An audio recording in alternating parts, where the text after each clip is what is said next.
Well, we've got Alex in Colorado. Pronouns are they, them, with some comments about street preachers. So welcome, Alex. Thank you so much for your patience. Hi, guys. How's it going? Great. Pretty well. Hello? Are you there?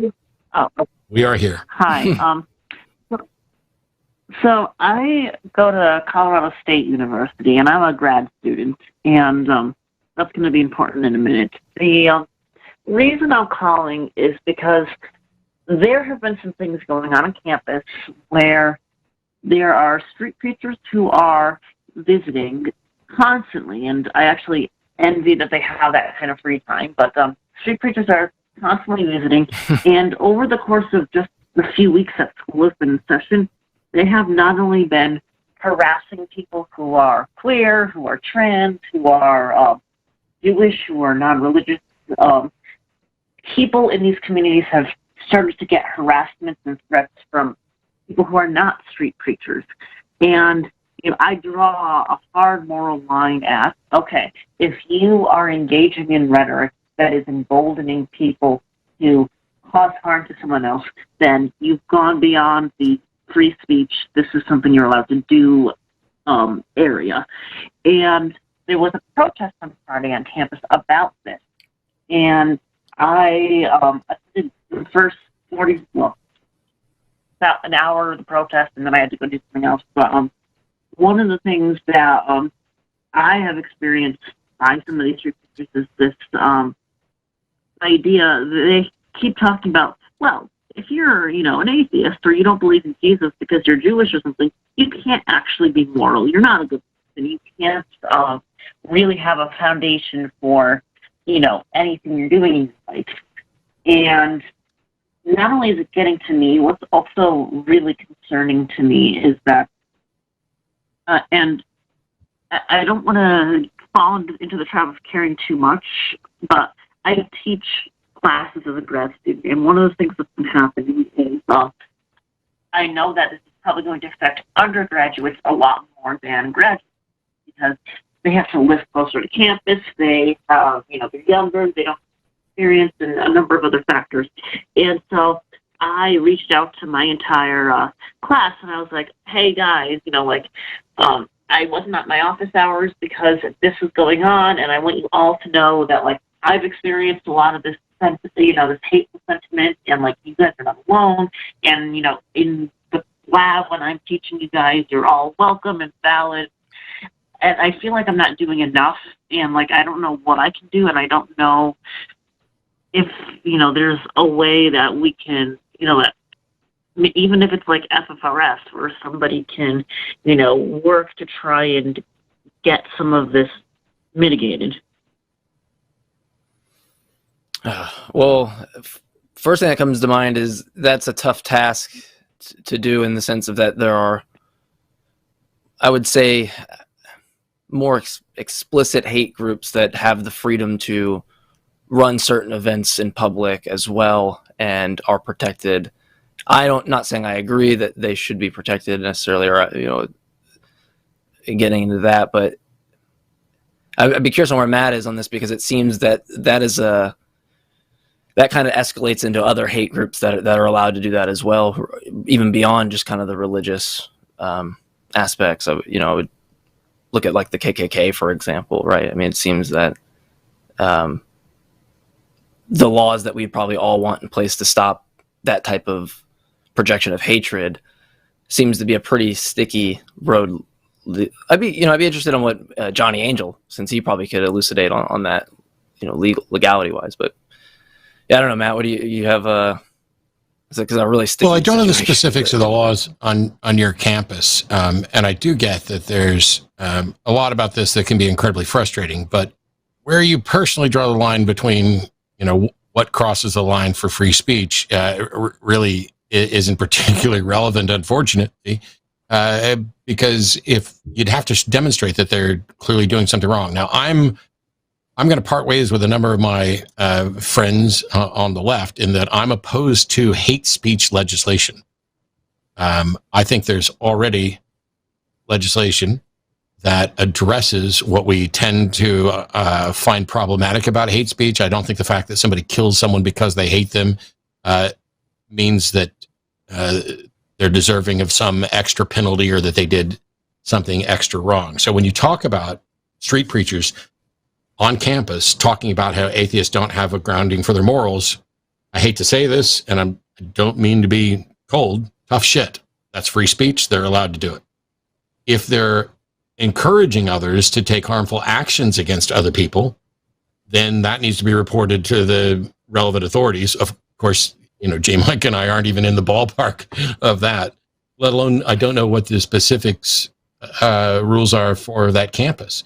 And so there's plenty of things that are going to be incredibly frustrating. There's plenty of things that we can oppose in many different ways that aren't necessarily illegal, and there's nothing else we could do about them. So I'm not sure that I understand, apart from the fact that I would probably agree with you about many of the things that are being said being despicable, and that they can certainly harm people. I don't know. I don't know what it is you're looking for, I guess, because an anti-atheist message is free speech. And bigotry, by the way, is free speech as well. You get to be hateful and of anyone you want. And I kind of like that we allow that, because it lets me know who to invite to the party and who to not invite to the party, if that's clear enough. It doesn't mean that I think people deserve to be accosted or should be allowed to be accosted on their campus. That's the most important thing I think to remember, is that the students are the customers. They are essentially paying for an education. And if the campus is allowing things that genuinely impact their ability to live life and learn on that campus, then that needs to be addressed, irrespective of what the law is on hate speech or whatever else, because college universities get to set their own boundaries for what they're going to allow on their campus and not allow. Yeah. And I would just add one thing, is that I'd be in agreement with you, Matt.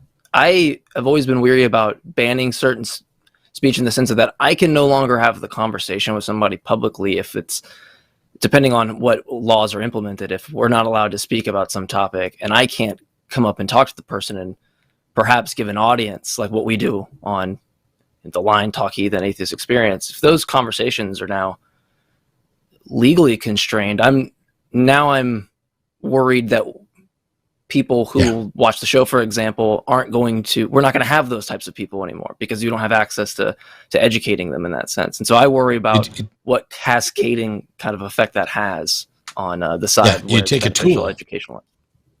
You take a tool out of our toolbox. If there are bigots in the world, first of all, how do we know who they are if they're not allowed to express it? And how can we possibly talk them out of it and expose to others? So like I would be offering counter sermons to these campus preachers, exactly, and going toe to toe with them and be like, hang on, you just said atheists can't be moral, so let's talk about what morality is. How can I donate to charity? Is that a moral action? Can I look out for my fellow human being? Is that a moral action? If I've never murdered anybody or anything else, what is it you're really focused on? There are ways to do that, but I also recognize, and I don't want to be glib about this, not everybody's equipped to do that, and not everybody's comfortable doing that. And this is why I keep pointing out that college campuses, students are the customers, and the students need to exercise that power as a customer to say, look, this is my campus. This is where I have to get an education so that I can, live the rest of my life. And if you're going to allow these people to stand on campus and say hateful things about me, you are allowing them to impact my ability to learn and live life. And I think, you kind of can vote for your pocketbook. I don't know. Yeah. It's not easy, and I hate to be the guy that's just like, well, tough, that's free speech. But in many cases, as unfortunate it is, tough, that's free speech, and you got to kind of work within the system to counter it. And I love when the bigots are proud to show how bigoted they are. There was something that went down. I just saw the news article on it today, where I think Hemet did a post on it. There was a street preacher, or a campus preacher, and his wife, who were talking about how women needed to be in the kitchen and all this other stuff. And he got punched out. Now, I don't know what happened right before. I'm not advocating for violence. But I've seen those people be so in your face physical that a physical response, I think, is justified. I don't know the circumstances on this one. But while I'm not advocating for violence, I'm certainly advocating for standing up against them. Right. My concern is that it's gotten to the point where it's going beyond just they're standing in one spot, talking about what they want. They're actually seeking people out, following them around, forcing themselves on other people. And now it's getting to the point where it's not just, we're talking, something that people don't want to hear. They're harassing people. And people are afraid to do, various activities on campus because they just don't want to be bothered. I don't know like I say, I don't know what the campus rules are, but I mean, if somebody's following me around and barking at me or yakking at me after I've made it clear that I don't want them to do that, that is now harassment. That is now stalking. There are now legal penalties for some of that stuff, even if your campus doesn't go along with it. So, no offense. I'm glad you told us, and we need to make the people more aware. This needs to be reported to the authorities on campus, saying, "Look, I can't walk from A to B. Without being accosted." I'll do this really quickly because when I say I'm against hate speech legislation or hate crime legislation, it's a very particular legal thing. But I got into it. I was sitting on stage with Richard Dawkins, and he was asked about safe spaces at a campus, and Richard's answer was absolutely fucking awful. But it was we were out of time. They're getting ready to push us off stage. It was the last question. And so I didn't offer any sort of clarification at that time. But his answer was basically, you go to university to be challenged, so put your big boy or big girl panties on and suck it up. And I was pointing out, at Seth Andrews' 300th anniversary event podcast, I told this story and I offered what I should have said and wished I'd said, and will say after that, which is, Richard doesn't understand safe spaces. I agree with him that a campus should not be, we shouldn't be turning a campus into an entirely safe space in the context that he's talking about, where you are never challenged on anything. But what people generally mean, or should mean, with regard to safe spaces at university, is that if I'm a trans student, being able to walk from my place where I'm from one place to another on campus without being accosted and bullied and harassed about who I am should be the bare minimum. To give me a place to go where I can clearly avoid that. Here's a safe space at a campus where you are absolutely, you can walk from this building to this building, and we do not allow street preachers there, so that you can use this route to never be harassed. That is essential. And this is why people are like, oh, that means you're having free speech zones. Yeah, I'm in favor of that, because this is not the public square. This is a university. It's a private university. Even if it's state-owned, it's still a university where we're supposed to be focused on education. There's nothing wrong with saying, here's where you can table, here's where you can ask questions, but you're not going to follow people around. You're not going to harass them. And any campus that hasn't implemented policies like that is a decade and a half behind. So Dawkins' whole thing about put your big girl or big boy panties on, not only is it, cis-normative or bi-normative, et cetera. That's the wrong word, but you know what I meant. It's just awful because it overlooks the fact that nobody's saying I shouldn't be challenged on my campus. What they're saying is I shouldn't be dehumanized on my campus. I shouldn't be paying for a fucking education and then walk from one building to another and have epithets and names thrown at me and all kinds of crap. That's what a safe space means, not don't ever challenge me. And so Dawkins' straw man that he propped up in that is absolutely asinine. Yeah, anyway, I mean, there's a difference between being challenged and being completely invalidated. Yeah. Now, granted, you don't have a right to not be offended, and nobody owes you recognition of anything that you say. They don't have to recognize your gender, your sexuality, your pronouns, nothing. They can be as douchey as they want, as long as they also stay the fuck away from you when you're just trying to live your life. Yeah, and if I'm allowed to use that as my reasons for not wanting to hang out with you, right? Like Matt had said, if people are going to expose themselves in that sense, that's the positive I'll cling on to, because I know my life has, especially with how much more comfortable people have been on Facebook and things like that to share their views and conspiracies. My life has been so much better being able to weed those people out and then provide them even, shows or things like that we're doing, and have them come back and say, hey, you know what, I'm thinking a lot differently now than I did before. It took me to get me outside of myself, and we don't have that conversation if it's completely blocked off. And so that's I guess what I mean at the beginning, when it's kind of a sticky situation, and that I don't want to turn the conversation off, but at the same time, I don't want the conversation to be on to the point where I can't, walk to the library without having some, traumatic experience in my life get, brought up as someone's way saying that I'm sinning or something like that. Right. And so. Right. I mean, I've heard stories on campus of people being followed to their homes. Like it's gone beyond just, people have the right to say something even if they find it unpleasant. Sure, I agree with that, but I don't agree that people should be, But I don't think anybody thinks that.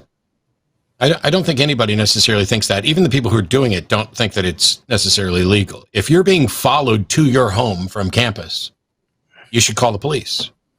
Yeah. Mm-hmm.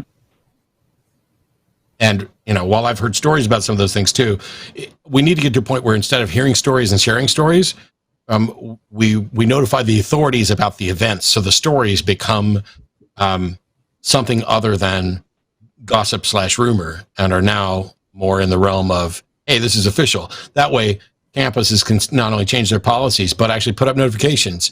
And when these people perhaps apply to speak, let me have my soapbox in Free Speech Row, the thing can be, okay, but don't you dare follow students around yelling at them, or we'll not only kick you off campus, we'll have you arrested.